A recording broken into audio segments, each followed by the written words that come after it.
অতি চালাকের গলায় দড়ি। একবার এক গাধা আর শিয়ালের মধ্যে খুব গভীর বন্ধুত্ব হলো। তারা বনের মধ্যে দুজনে হাঁটতেছিল। হঠাৎ সামনে দেখতে পেল এক সিংহ অর্থাৎ বনের রাজা এসে হাজির। শিয়ালের তো বুদ্ধির অভাব নেই, কুট বুদ্ধি সবসময় মাথার ভিতরে ঘুরপাক খেতে থাকে। শিয়াল নিজে বাঁচার জন্য চিন্তা করলো যে কি করা যায়, একটা ফোন দিয়ে আটতে হবে। তখন সে সিংহের কাছে গিয়ে বলল, মহারাজ যদি অভয় দেন তাহলে একটা কথা বলি। বল।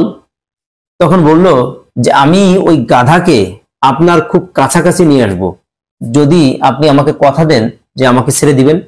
তখন সিংহ বলল, আচ্ছা ঠিক আছে, যা তোকে ছেড়ে দিব।